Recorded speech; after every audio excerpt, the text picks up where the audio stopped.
Welcome to the Ancestral Findings Podcast. Have you looked into probate records when researching your ancestors? These valuable genealogical documents are often overlooked, even by more experienced researchers. However, pro-genealogists know their real worth. Here is why you should be using these records, and what you may find in them.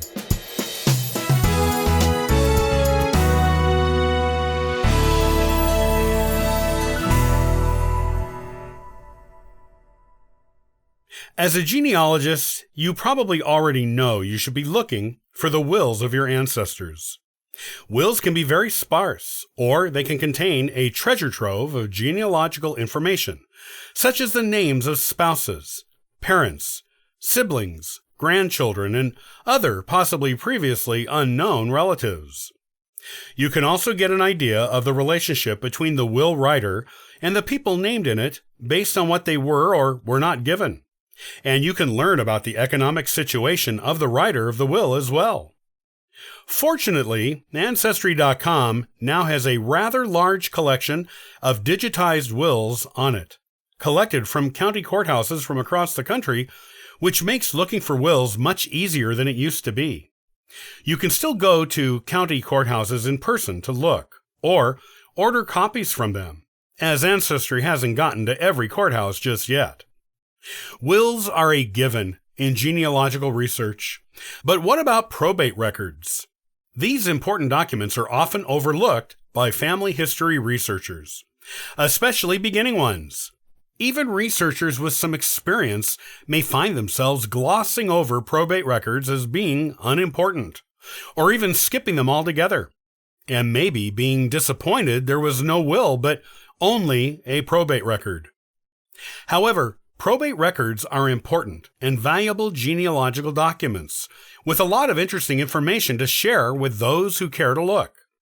While they may not name names, although sometimes they do, they can tell you a lot about your ancestor by the estate they left behind. Probate records are the records that are associated with discharging a deceased ancestor's estate. They were typically generated if your ancestor died while being owed money, owing someone else money, if the will was contested, or if there is a search for heirs that had to be done before discharging an estate. An estate could be probated whether your ancestor left a will or not. One of the most common things you will see in probate records is an estate inventory.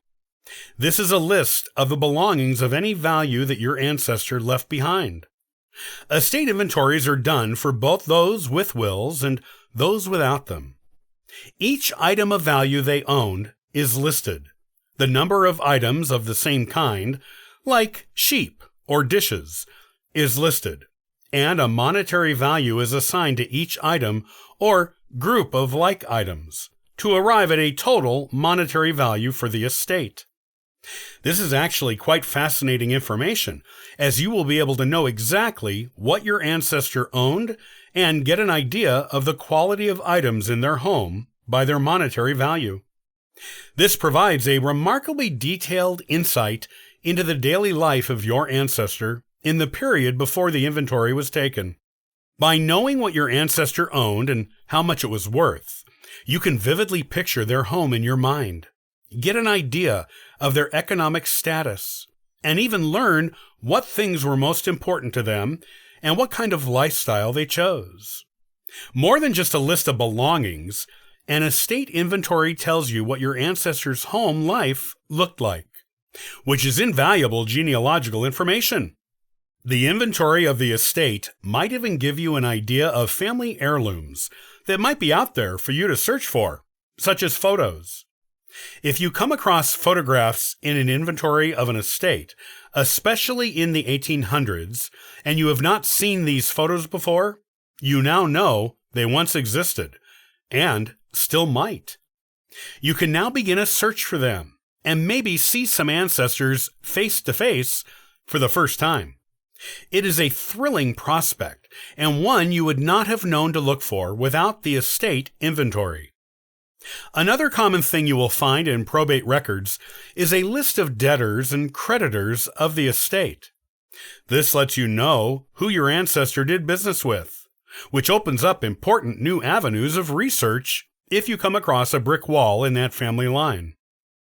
Researching your ancestor's business associates may yield more information about your ancestor and/or their other relatives, such as spouses, parents, children, and others. In fact, sometimes those relatives are actually the named debtors or creditors of the estate. This is wonderful if you are missing ancestor names on your family tree, or if you didn't know you were missing any. If someone has the same last name as your ancestor and you never heard of them before, you now have someone new to look into to find their exact relationship to your ancestor, which can fill in more information on family trees and even break through brick walls. Those familial names also let you know that your ancestor was doing business with family and what kind of business they were doing. Again, this is fascinating personal information you might not find anywhere else. The third thing to look for is whether anyone contested the probate of the estate. This may have happened whether or not there was a will. If anyone contests it, this will give you a clue as to what family relationships were like among contemporary ancestors in those times. Are children from a first marriage contesting a more favorable settlement given to children from a second marriage? Is a wife contesting being left out of a settlement when the children were included? Are other relatives contesting for any reason? What is the reason? The probate records will usually tell you, and it provides an intriguing glance and deep personal family relationships at the time the estate was probated, and even before that time. You can find probate records online at places like Ancestry.com, in old newspaper records both online and offline, and at county courthouses where your ancestors lived. If you haven't explored them yet, they are well worth looking into. You never know what wonderful genealogical gems you will find there.